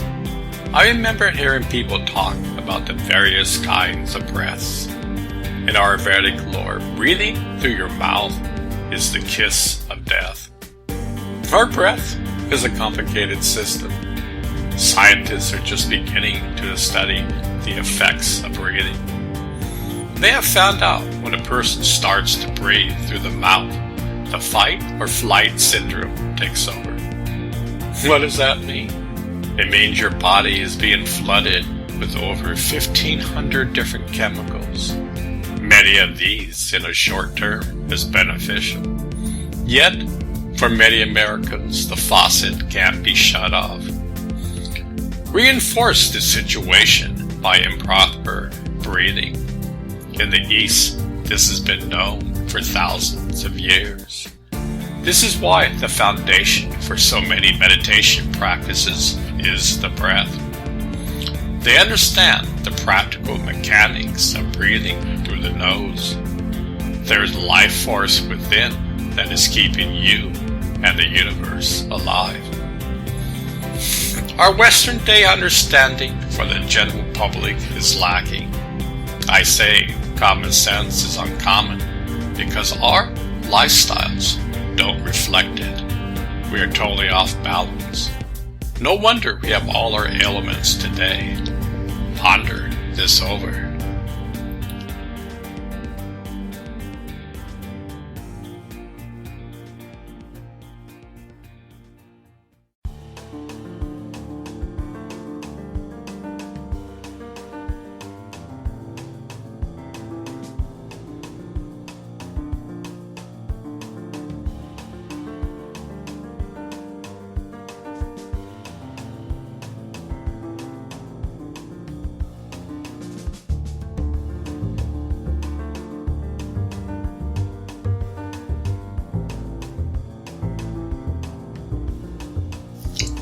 Fine-tune your radio station. You're listening to an old station. This station is reinforcing all your bad habits. There's a signal from God and the universe that is playing. Listen to KGOD. This signal is broadcasted from within. It is clear and constant. You just have to tune your mind to this signal. In each and every breath you take, fine-tune your inner radio to this signal. All the great masters have said that the kingdom of heaven lies within. This is probably the most practical thing you can do for yourself. What is keeping you alive? The more you concentrate on this signal, the more powerful and clear it will be. This is your true nature. This signal is like a magnet. It draws kindness, love, and compassion to you. It's like taking a shower of love. This love fills your entire being and slowly washes away all the negativity. This radio station is live. It has been broadcasting for eternity. When you are driving and talking on your cell phone, you aren't paying attention to life. What is so important? What is so important externally that you have forgotten your true nature? Why do you insist that the external world is the only world? For now, you might say, because that's all there is. Well, someday you will die, and it will totally disappear in an instant. This radio station will make you laugh at life. It will bring you to a place where anger and hate will not govern you. Kindness and compassion will be there. I'm not saying you won't ever get angry again. I'm saying that with conscious effort, you can use water to put out the anger in your life. Your mind is looking externally to fix your inner world. Mankind has been running in circles for thousands of years. Look at the political landscape in America today. Anger and chaos rules the land. Fine-tune your radio station. You are a piece of the puzzle. Pratyahara. Pratyahara is a combination of two Sanskrit words. Prati, the prefix against or contra, and ahara, brings near, fetch. Pratyahara is drawing one's awareness. It is the process of retracting that sensory experience from external objects. It is not a step. It is a step of self-extraction and abstraction. Pratyahara is not consciously closing one's eyes to the sensory world. It is consciously closing one's mind's process to the sensory world. Pratyahara empowers one to stop being controlled by the external world, fetch one's attention to seek self-knowledge, and experience the freedom innate in one's inner world. Pratyahara marks the transition of yoga experience from the first 4 limbs of Patanjali's Ashtanga scheme that perfectly external forms to the last 3 limbs that perfect the yogi's inner static moving from outside to inside, from the outer sphere of the body to the inner sphere of the spirit. I first learned about Pratyahara withdrawal of the external senses in India many moons ago. 49 years ago to be exact. I learned that we have 5 external senses and 5 external senses. Oh, seeker of truth, I have witnessed such a great wonder. A well suspended in the sky from which ambrosia ceaselessly flows. A layman climbs it without any ladder and drinks jugs of that nectar. Gong, conches, and kettle drums ring out without being played by anyone. The deaf hear them and become ecstatic. They lose track of body and mind. Up there is a palace without foundation, which is radiant with light. The blind see it and are so overjoyed they can't stop talking about it.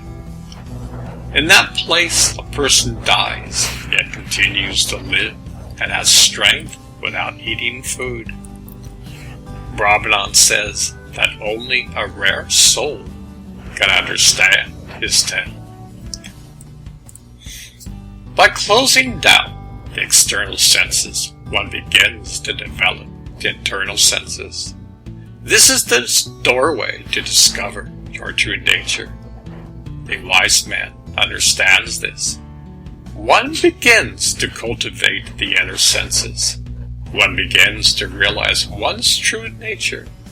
And instead of just being a physical body, one slowly begins to see that you are the universe inside of a human body.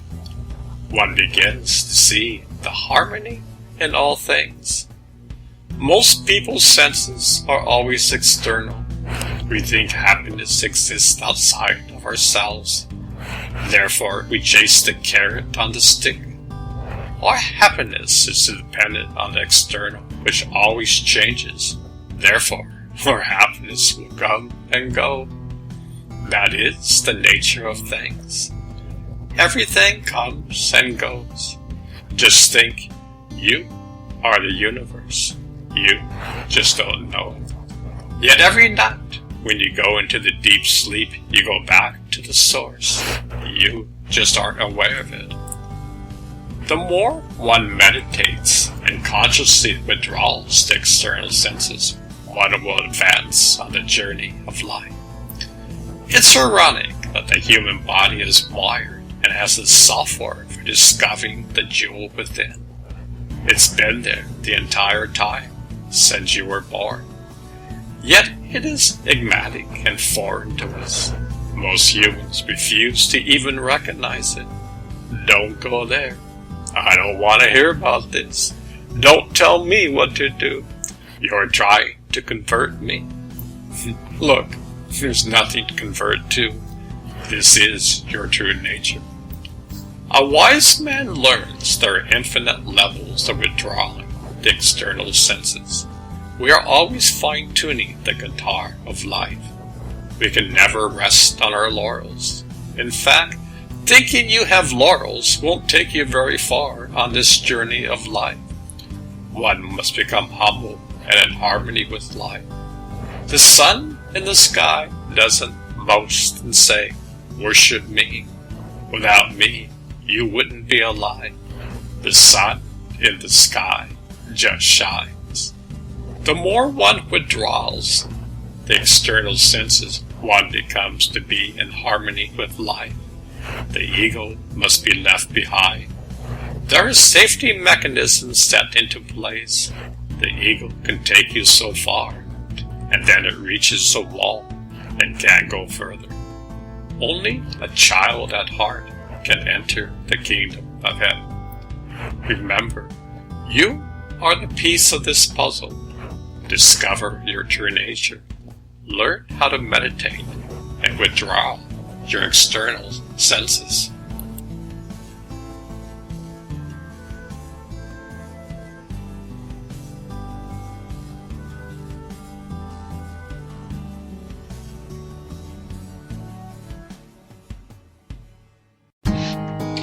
I have studied meditation for fun for a very long time. I have learned the following. Just like we have 5 external senses to be in this world, we have 5 internal senses to be in God's world.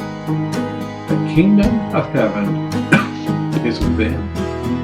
We are born to be hardwired with God. There is so much of God just contained in our DNA. We were created to experience so much more than what we had. Our car is just sitting in the garage. All the great masters have said, go within. Use your internal senses and experience God. There's a light to see. This light is pure love. Listen to the ringing in your ears. This will help start your journey. Be your breath. Feel the power of love. The universe is behind your breath. This is not just some theory. Millions of people are experiencing this in this moment. You can solve this puzzle. Open up your eyes.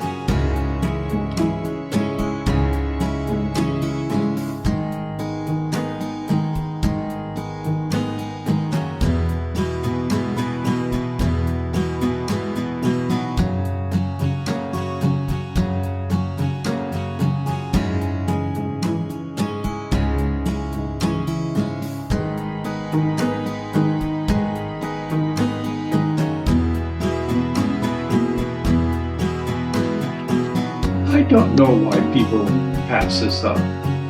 We are all searching for happiness externally. We get glimpses of happiness, yet it disappears like a thief in the night. There is no conversion or convincing. The facts are laid out. The kingdom of heaven is within. It doesn't matter if you follow religion or not. The facts are laid out. The kingdom of heaven lies within. It doesn't matter your background. Nobody cares about your race. We are one after all. All we are saying is your car is sitting in your garage getting dusty. You have the opportunity to take your car for a spin. Become a race car driver. Your car is meant to be driven.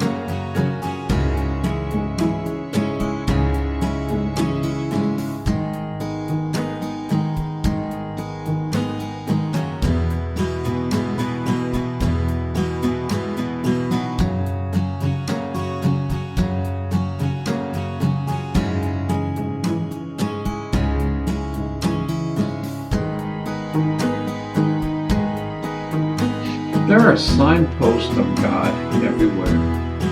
No matter where you go, God is there. He even knows what you are thinking. Oh, how can God know me? There's so many more important things to maintain. The power of love knows you more than you know yourself. It knows your true essence. At times when you're driving, put your cell phone down. Just enjoy the ride. Take time to relax this journey. The more you pay attention inside, the more signposts of God will appear in your life. You will see the universe is alive. There are signposts of God everywhere. You can solve this puzzle.